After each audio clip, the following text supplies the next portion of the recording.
En fait, je voulais vous poser la question, est-ce que l'on peut écrire sans avoir lu?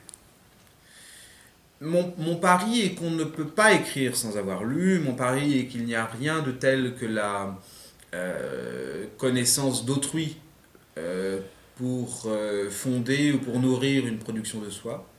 Je ne crois je ne crois qu'en la littérature cultivée. Je ne crois qu'en la littérature humaniste.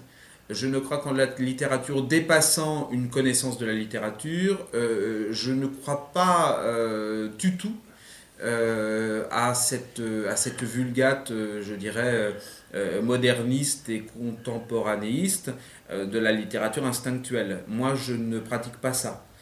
Je n'écris que parce que j'ai lu, et au reste, tous mes livres ont pour point de départ fondateur le goût pour un genre consacré par l'histoire des formes.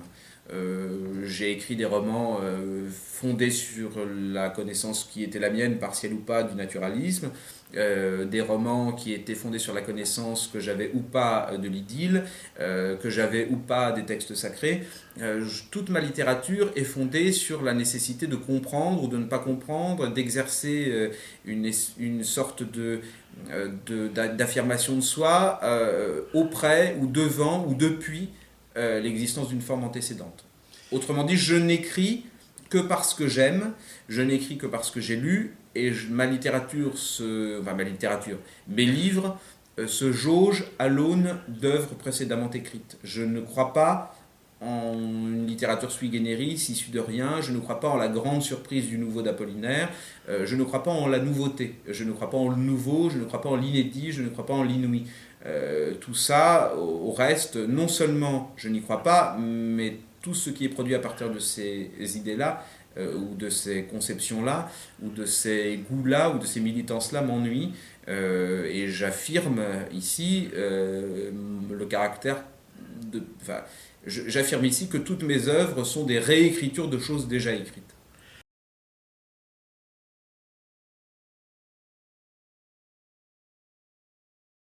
Symptômes par rapport à toutes ces expériences de tous les mouvements qu'on a vus et aujourd'hui encore, comment vous réagissez face à cette écriture-là?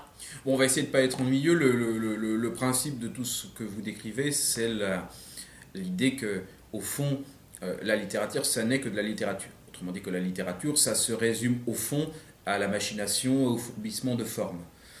Je ne crois pas à ça. Et c'est la raison pour laquelle je suis romancier. Je pense que la dignité de la littérature n'est pas dans la consécration du signifiant roi, dans une sorte d'épistémologie du langage littéraire, dans une littérature critique de la littérature. Je crois que la dignité de la littérature est dans la confrontation d'une exigence d'expression du moi à une résistance à cette expression que j'appellerais rapidement le monde ou le réel. Autrement dit, mon principal problème n'est pas la forme, au sens où on l'entend généralement, n'est pas le signifiant, au sens où on l'entend plus scientifiquement, n'est pas la fabrication d'un vernis sur le néant, le vernis étant la seule réalité tangible. Je crois en l'avènement au sein de la littérature d'un réel qui constitue la limitation, ou d'un corps du réel dont la limitation est l'aboutissement du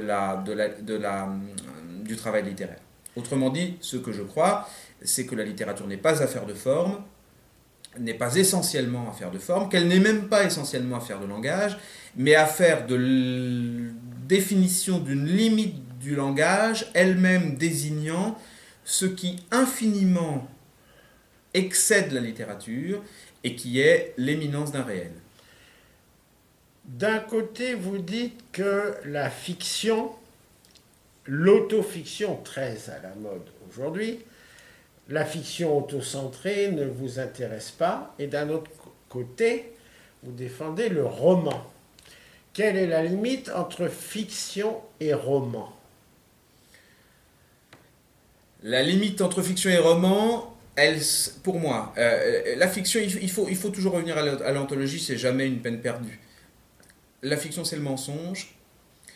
Plus exactement, c'est la superposition, on va reprendre un peu Rosset, Clément Rosset, hein, la fiction, c'est la superposition à une identité inatteignable d'un double de cette réalité qui est à la fois sa prothèse et son mensonge.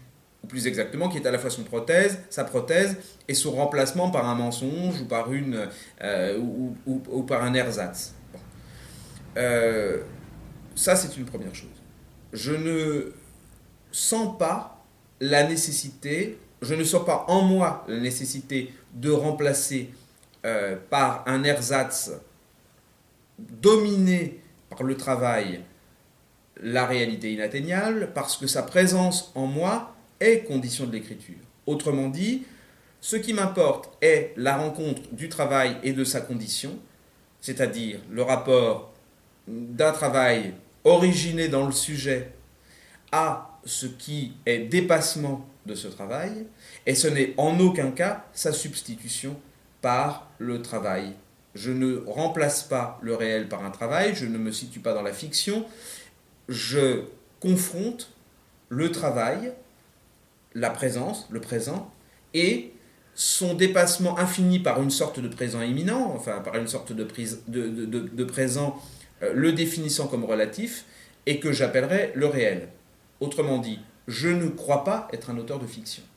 En revanche, je sais qu'il y a historiquement dans l'idée de roman, l'idée d'utilisation par un sujet d'une vulgate ou d'un donné commun qui est la langue romane, le roman au sens de langue du quotidien. La langue du quotidien est bien résistance d'un sujet à ce qui le dépasse en ce monde, c'est-à-dire résistance, parler, je dirais presque comme d'un oiseau, d'un sujet s'exprimant en oiseau, comme disait Queneau, face à une réalité inatteignable, qui constitue l'aporie de sa parole. Le roman, c'est cela, c'est la résistance d'une parole quotidienne à une réalité indéfinissable et qui se caractérise essentiellement par son secret et son silence. Et ceci, pour moi, est le roman. En quelque sorte, je suis romancier parce que le roman est consécration d'une dialectique de l'expression du moi et d'un dépassement du moi par son aporie qui est le silence. Ça a toujours été le cas. Je suis donc romancier. Je ne crois pas en revanche en la fiction, dans la mesure où elle est substitution à une réalité inatteignable, d'une réalité originée dans le sujet et qui la remplace et sur laquelle le sujet, comme disait Proust, a barre, a emprise et peut par conséquent se promener en scientifique.